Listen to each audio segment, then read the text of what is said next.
जय सदगुरुदेव। ओम नमो नारायण।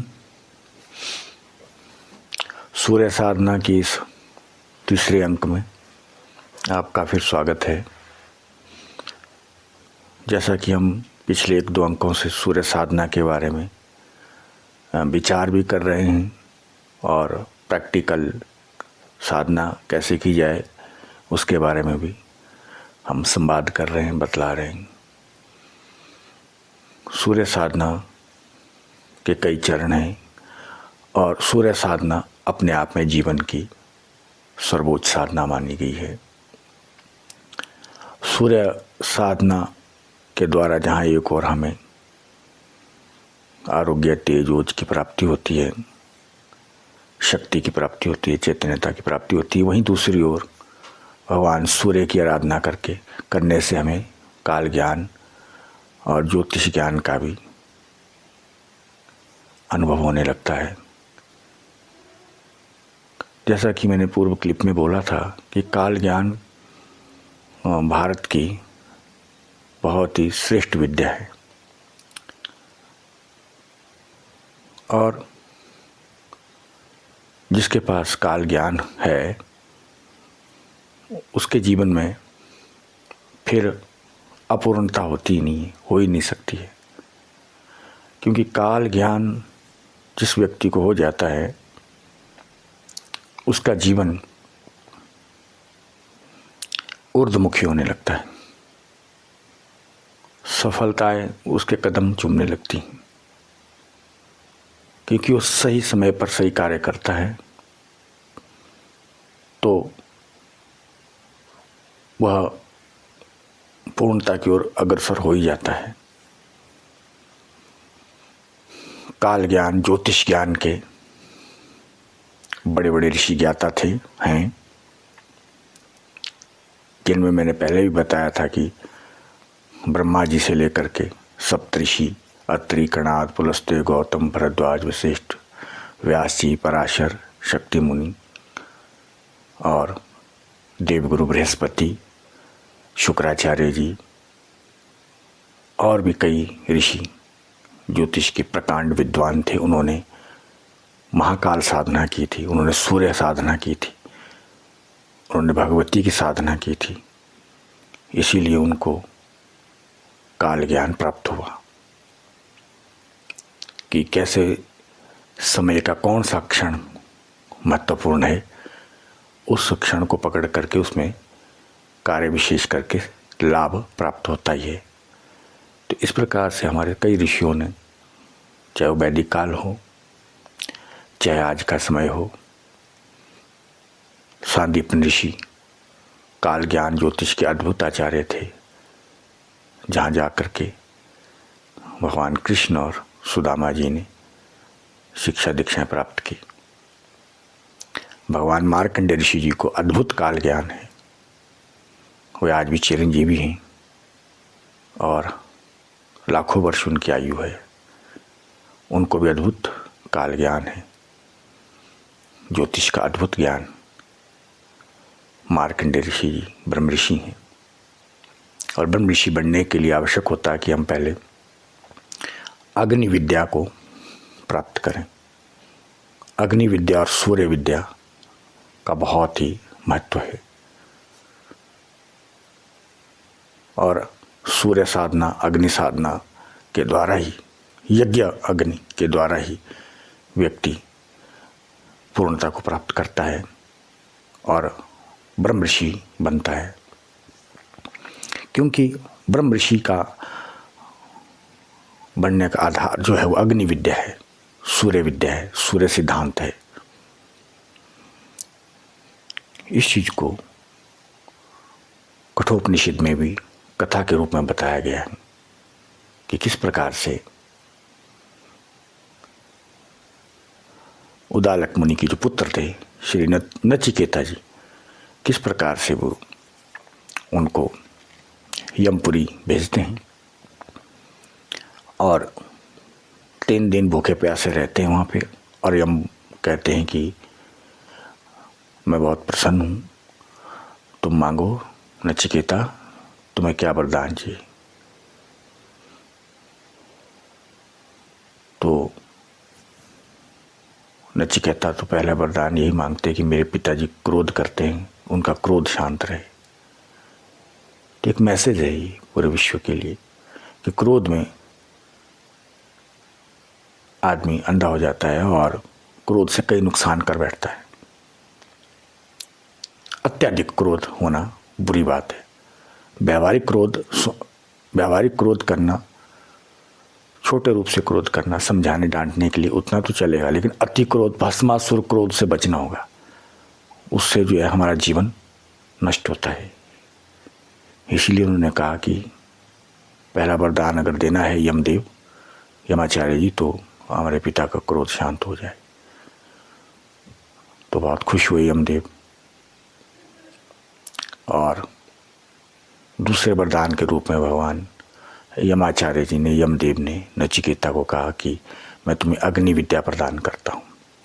तो नचिकेता सुपात्र थे।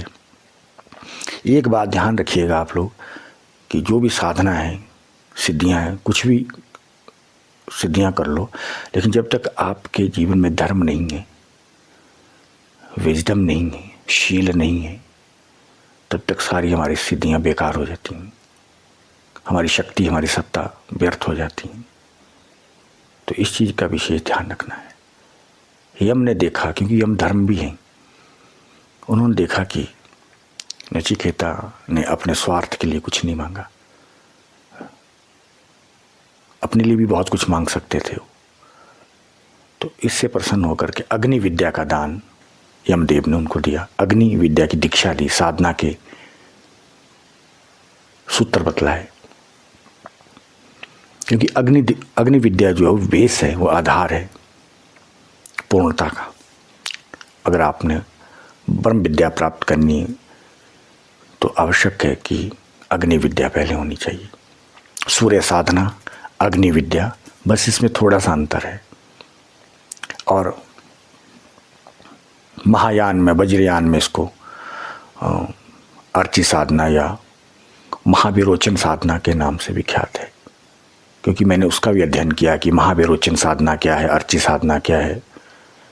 ये महायान वज्रयान में एक उच्च कोटि के लामा मुझे मिले थे, उन्होंने इसके बारे में मुझे कुछ बताया था। ये उच्च कोटि की साधना है और मुझे कहा था कि अमुक दिन इस महाविरोचन या सूर्य साधना को अवश्य करना, लेकिन मैं वो समय चूक गया, वो नक्षत्र चूक गया, वो मुहूर्त चूक गया, तो इसलिए मैं उसको नहीं कर पाया। फिर मैंने अपने तरीके से, अपने सनातन वैदिक पद्धति से इस साधना को संपन्न किया था, सूर्य साधना को, तो उससे मुझे बहुत लाभ मिला। और जो अग्नि विद्या है, अग्नि विद्या के भी कई चरण होते हैं, कई चरण है अग्नि विद्या के, लेकिन मैंने एक चरण प्राप्त किया था अग्नि विद्या का। मुझे एक बड़े श्रेष्ठ गुरु मिले थे जो अग्नि विद्या के, अग्नि योगा के बहुत जानकार थे। तो उन्होंने मुझे वो मंत्र बताया था कि आप अग्नि विद्या की उपासना करें और उसके लिए गायत्री अनुष्ठान, गायत्री यज्ञ आवश्यक होता है।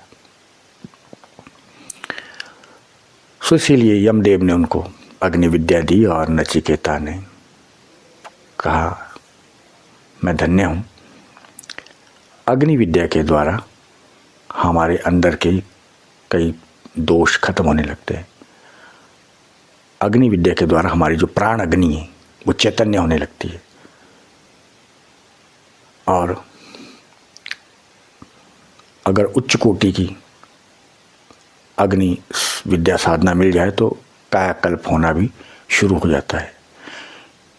ये अग्नि विद्या कायाकल्प से भी जुड़ी है, एकदम क्रिया योग से भी जुड़ी है, क्योंकि प्राण अग्नि है, प्राण विज्ञान है, प्राण योग है। प्राण को अग्नि कहा गया है, प्राण को ब्रह्म कहा गया है, प्राण को सूर्य कहा गया है। तो इसीलिए सूर्य अग्नि उपासना है, जिससे हम आंतरिक जगत की शक्तियों को, अंदर के चक्रों को, अंदर की प्राण शक्ति को जागृत कर सकते हैं, चैतन्य बना सकते हैं अपने जीवन को। तो ये बेस है। उसके बाद यमदेव कहते हैं, नचिकेता अब तुम मांगो, तुम्हें क्या तीसरी वरदान के रूप में तुम्हें क्या दूं। तो वो कहते हैं कि हे यमदेव, यदि आप मुझ पर प्रसन्न हैं तो आप तीसरे वरदान के रूप में मुझे ब्रह्म विद्या का दान करें, क्योंकि अग्नि विद्या से भी श्रेष्ठ है ब्रह्म विद्या। ब्रह्म विद्या मुक्ति की तरफ ले जाती है, पूर्णता की तरफ ले जाती है, स्वरूप ज्ञान की तरफ ले जाती है। तो इसके बदले में नचिकेता को कहते हैं यमदेव, अब परीक्षा लेते हैं। सदगुरु वो भी परीक्षा लेते हैं शिष्य की, क्या चाहिए भाई तुम्हें। हमारे सदगुरुदेव, उनके पास भी संपूर्ण विद्या थी और हर शिष्य को परख करके वो ज्ञान विद्या प्रदान करते थे। इसलिए नचिकेता को कहा यमदेव ने कि तुम ब्रह्म विद्या मैं तुम्हें नहीं दे सकता हूँ, इसके बदले में कुछ और ले जाओ। तुम लंबी आयु ले जाओ, धन ले जाओ, ऐश्वर्य ले जाओ, मैं तुम्हें राजा बना दूंगा। बहुत कुछ मतलब यमदेव ने उनके परीक्षाएं ली हैं कि संसारिक भोग ले जाओ, ऐश्वर्य ले जाओ, है ना। तो वो सब मना कर देते हैं। तो एक अच्छे साधक की ये पहचान होती है कि वो जितनी, क्योंकि संसारिक कई इच्छाएं, कई भोग विलास हैं, तो इसीलिए सबको छोड़ के दरकिनार करके उन्होंने कहा कि नहीं, मुझे ब्रह्म विद्या चाहिए प्रभु, हे यमदेव। तो इस प्रकार से यमदेव हर प्रकार से जब उनकी परीक्षा लेते हैं ठोक बजा के कि नहीं ये काबिल है, ब्रह्म विद्या का पात्र है, तो उसको तब फिर जो है यमदेव ब्रह्म विद्या का दान देते हैं, ब्रह्म विद्या की दीक्षा देते हैं, शक्ति देते हैं, चेतना देते हैं, आशीर्वाद देते हैं और समझाते भी हैं। तो इस प्रकार से कठोपनिषद में ये ब्रह्म विद्या की एक बहुत सुंदर उपाख्यान है। इसे अब से पढ़ना चाहिए, सुनना चाहिए। तो इसीलिए कहने का भाव ये है कि हमारे जीवन में अग्नि विद्या आए, सूर्य विद्या आए, सूर्य साधना आए, सूर्य उपासना आए और हमारे जीवन में संकल्प आए, धर्म आए। जैसे मैंने पहले कहा था कि यदि हमारे जीवन में धर्म नहीं है, विवेक नहीं है, दया नहीं है, तो हमारी सारी शक्तियाँ बेकार है, हमारी सारी साधनाएं बेकार है, हमारा सब कुछ बेकार है। क्योंकि धर्म जीवन का आधार है, धर्म सबका आधार है। और धर्म की एक पद में व्याख्या की गई है महाभारत में कि दक्ष एक पद है धर्म, कि दक्षता ही धर्म का सार है। दक्षता का मतलब अवेयरनेस, सक्रियता। जैसा सड़क में लिखा भी होता है रास्ते में कई जगह, सावधानी हटी दुर्घटना घटी। इसलिए सावधानी धर्म का सार है। सक्रियता, अवेयरनेस, जागरूकता कि हमें क्या करना चाहिए, क्या नहीं करना चाहिए, क्या खाना चाहिए, क्या नहीं खाना चाहिए, क्या सोचना चाहिए, क्या नहीं सोचना चाहिए। ये विवेक, ये जागरूकता, ये अवेयरनेस, ये सावधानी, ये दक्षता, ये धर्म का जो है सार है। अगर विवेक नहीं है, दक्षता नहीं है, अवेयरनेस नहीं है, तो फिर हमारा सारा अध्ययन बेकार है, फिर हमारी सारी शक्तियाँ, साधनाएं सब बेकार है। तो इसलिए धर्म को पहला स्थान दीजिए। और धर्म के 10 लक्षण भी बताए गए हैं। धृति, क्षमा, दमोस्तेयम, शौचम, इंद्रिय निग्रह, धीर, विद्या, सत्यम, क्रोधो, दशकम धर्म लक्षणम। इन 10 धर्म के लक्षण की व्याख्या आगे कभी करेंगे। तो कहने का भाव आप समझ गए होंगे कि यदि हमें क्या काल ज्ञान चाहिए तो महाकाल भगवान सूर्य की, भगवती की कृपा, लेकिन उससे पहले धर्म। नचिकेता में धर्म था, इसलिए उसको ये विद्या प्राप्त हुई। और ये विद्याएं गुरुओं को भी बहुत सोच समझ के शिष्यों को देनी चाहिए कि शिष्य के जीवन में कहीं संसारिक कामनाएं, इच्छाएं, वासनाएं तो नहीं है। अगर नहीं है तब ये उच्च कोटि की विद्या उसको दान दे दो, नहीं तो क्या करता है, इन विद्याओं का दुरुपयोग होता है, सम्मान नहीं मिलता है।